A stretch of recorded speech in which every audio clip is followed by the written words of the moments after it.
Et bonjour à vous supporters marseillais, supportrices marseillaises. On se retrouve aujourd'hui pour une nouvelle vidéo. J'espère que vous allez bien. Pour ma part, je me porte au mieux. J'ai pu assister au premier pas de Pierre-Emerick Aubameyang comme vous. On va en parler dans la vidéo. On va également évoquer les pistes Iliman Ndiaye. On va parler de Ismaïla Sarr. On va également évoquer la stratégie de Pablo Longoria qui ne fait pas dans le sentiment. Et pour conclure, on évoquera la CMA-CGM. Et si ce sponsor était bien plus qu'un sponsor? Voilà pour le sommaire. Et vu que je suis assez pressé de vous en parler, bah écoutez, c'est parti.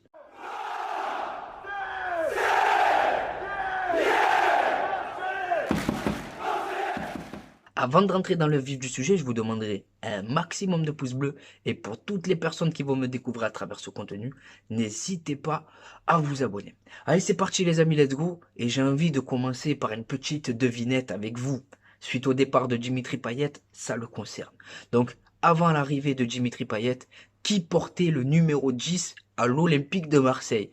À vous de jouer en commentaire. J'attends vos réponses avec impatience. Je vais évoquer avec vous la CMA-CGM. Alors pour tout vous dire, je commence à me poser des questions avec la CMA-CGM. Est-ce que ça ne serait pas plus qu'un simple sponsor? Et je m'explique. Je suis pas dans la vente OM. Ça fait 3 ans qu'on nous en parle. Quand au bout de 3 ans, il n'y a toujours pas de vente, c'est qu'il n'y a rien. Mais il y a quand même 2, 3 trucs qui me mettent la puce à l'oreille. Alors oui, les gars, on s'est séparés de plusieurs gros salaires. Kostas Mitroglou, Kevin Strootman, Valère Germain, Dimitri Payet, Florian Thauvin, Steve Mandanda. Mais en contrepartie, les amis, la masse salariale, elle a aussi explosé. Geoffrey Kondogbia, les 700 000 euros qu'il touche par mois, faut les assumer. Pierre-Emerick Aubameyang, quoi, à qui on va donner 23, 25 millions d'euros sur 3 ans. Oui, c'est sur 3 ans, mais il va quand même toucher ces 23, 25 millions d'euros. Donc moi, c'est des choses quand même qui m'interpellent. Parce que je constate, été après été, que notre club grandit. Alors pour moi, il y a 3 hypothèses. La première à laquelle je crois le moins, c'est qu'on est vraiment vendu aux Saoudiens. La deuxième hypothèse, pour moi, c'est que la CMA-CGM, eh ben, écoutez, ça cache quelque chose. Et la troisième hypothèse, pour moi, c'est que le Frank McCourt, il a remis la main à la poche, c'est-à-dire il a fait un crédit encore une fois de 200 millions d'euros pour donner les moyens à Pablo Longoria. En tout cas, moi, je vais pas me plaindre que notre club y grandit, les gars. Quand vous voyez à Lyon ce qui se passe, incapable de mettre 3 millions d'euros sur un joueur surveillé par la DNCG. Oh, Bruno Chéroux. Oh, les gars, remémorez-vous ces paroles et le karma, il s'est chargé de lui tout seul. Donc voilà les amis, pour la CMA-CGM, pour Franck McCourt, pour l'Olympique de Marseille qui grandit, on va maintenant parler mercato et on va évoquer Iliman Ndiaye où un retournement de situation n'est pas à exclure. Alors apparemment dans ce dossier, le joueur, il serait bloqué par la volonté de Sheffield de le garder coûte que coûte. Donc ils vont réclamer énormément, mais moi, je suis quand même inquiet pour Iliman Ndiaye. Alors Iliman Ndiaye, je constate sur les réseaux sociaux qu'il y a beaucoup trop d'attentes autour de son arrivée, les amis.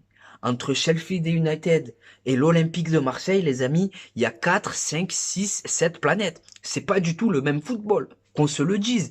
On lui a promis une place de titulaire, il n'y a pas de souci.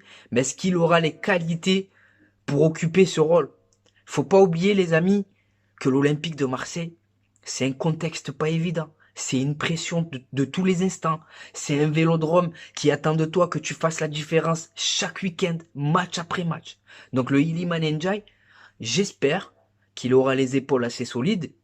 Et surtout, les amis, avec ce joueur, il va falloir prôner la patience et la prudence. Maintenant, on va parler d'un ami à lui, Ismaïla Sarr. Alors pour tout vous dire, moi je suis ambitieux, enfin je suis ambitieux et je suis ravi quand je vois qu'on peut se permettre de faire les deux joueurs. C'est pas soit l'un soit l'autre. Et Ismaïla Sarr, ça serait une vraie plus-value à notre effectif. Percussion, profondeur, vitesse, technique. Ça a quand même quelques déchets dans la dernière passe, mais ça reste quand même un renfort de qualité. Pour accompagner Aubameyang, à mon sens, c'est parfait. Aubameyang à Dortmund à son prime, il avait un profil similaire à Ismaïla Sarr, Ousmane Dembélé. Donc pour moi, ils en demandent 25. Allez les gars, On leur donne 17, 18 plus des bonus et c'est réglé. Donc moi en tout cas je valide totalement ces deux rumeurs. Donc voilà, n'hésitez pas à me dire ce que vous en pensez en commentaire. On a Alexis Sanchez les amis. Alors Alexis Sanchez il a un peu joué au mystérieux sur Instagram. Il a laissé apparaître un sablier, en gros qu'il allait donner sa réponse. Et j'espère qu'il va continuer avec nous les gars. Oh, imaginez une attaque, Pierre-Emerick Aubameyang, Alexis Sanchez, Vitinha. Et après, on va chercher un petit jeune, genre Sekou Mara, pour faire le nombre. Tu as vu? Pour moi, c'est une attaque qui a de la gueule. Apparemment, on lui propose 8 millions d'euros sur la saison. Là aussi, les gars, je m'interpelle, ça m'interpelle sur les moyens qui sont les nôtres. Et je vais pas me plaindre encore une fois. Donc, Alexis Sanchez, mon frérot, on attend que toi. Parce que pour moi, en attaque, tu franchis un palier véritablement.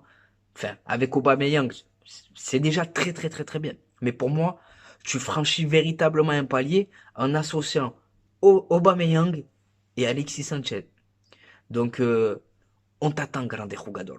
N'hésitez pas à me dire ce que vous en pensez en commentaire. On va enchaîner avec une rumeur qui concerne Jonathan Klaus. Donc apparemment, il serait suivi par un club, un cadre européen qui joue la Ligue des Champions, qui serait attentif à sa situation. Alors Jonathan Klaus, il y a deux façons de voir les choses. Si c'est le Jonathan Klaus du début de saison dernier, il n'y a pas de souci les gars. Hein, parce que c'est quand même le deuxième meilleur passeur de Ligue 1. Son début de saison l'année dernière, il est très très très bon à Jonathan Klaus. Par contre, si c'est le Jonathan Klaus de son échec, de sa déception de ne pas être allé en équipe de France, ah je le vends. Je le vends parce qu'il est beaucoup trop frustrant. Mais en tout cas, de ce que je peux voir sur le site officiel du club, il a l'air motivé, il a envie de sortir une grosse saison, il sait qu'il va y avoir de la concurrence, donc tant mieux parce que ça va tirer tout le monde vers le haut. Ensuite, j'aimerais revenir avec vous sur la défaite. On va revenir quelques minutes sur la défaite de l'Olympique de Marseille. Bon, les amis, c'est pas mérité, hein, tant on a dominé en long, en large et en travers cette rencontre. Trop tôt pour tirer des enseignements, les amis, mais j'ai quand même pu constater un petit détail, un gros détail tactiquement. Alors j'ai l'impression qu'en phase offensive, on est sur un 4-2-3-1 avec un meneur de jeu qui prend le jeu à son compte. Et j'ai l'impression qu'en phase défensive, on est sur un 4-4-2 avec les deux attaquants qui vont aller déclencher le pressing sur le porteur de balle adverse. Donc c'est l'impression que j'ai. Dites-moi si je suis fou. Et autre chose que je constate, les amis, c'est qu'il y a de la qualité dans notre effectif. Alors oui, il y a de gros manques encore, hein. Il y a des postes où il faut aller recruter. Mais quand je vois qu'en première mi-temps, on a du Guendouzi, on a du Rongier, on a du Balerdi et compagnie, et qu'en deuxième mi-temps, on a du Eminarit, du Kondogbia, du Aubameyang, du Malinowski, il y a de la qualité. Et ce qui m'a surtout plu, c'est la prestation de deux minots qui, pour moi, eux, voilà, eux, ils ont confirmé. Alors, sur le couloir gauche, il y a Emran Soglo très bon, il est percutant, voilà, il hésite pas, tu vois, c'est un joueur qui se prend pas la tête, tu vois, il se pose pas de questions. Et de l'autre côté, il y a François-Régis Mugueux. Oh les gars, oh, il va à 2000. Impressionnant.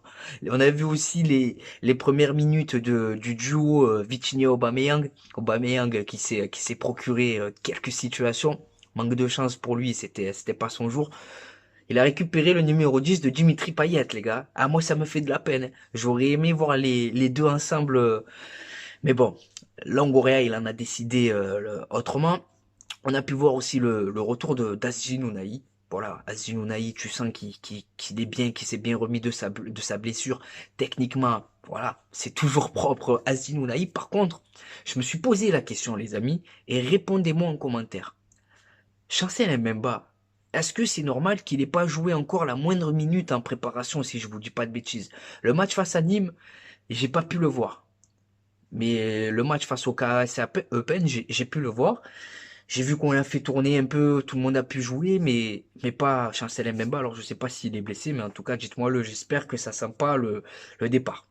N'hésitez pas à me dire ce que vous en pensez en commentaire. Donc, c'est la fin de cette vidéo. J'ai évoqué avec vous tous les sujets. Maintenant, j'aimerais vous parler de mon partenaire hmufoot.com. Donc pour tous ceux qui connaissent pas, c'est une boutique en ligne.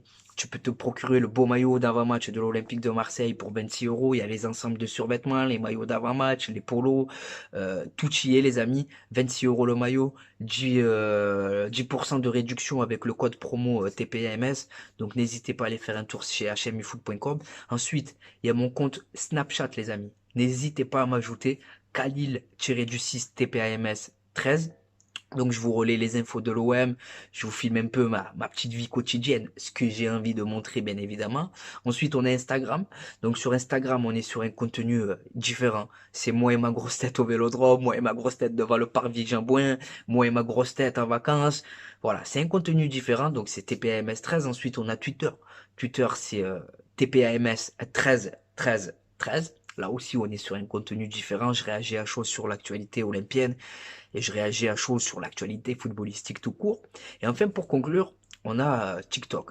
Donc mon compte TikTok c'est touche pas à mon stade tout attaché. Donc voilà les amis, je vous remercie d'avoir visionné cette vidéo jusqu'à la fin.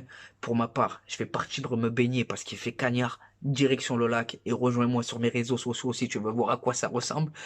La mer ça m'a gonflé les gars, le sable, pas de voilà. Aujourd'hui on va au lac et voilà.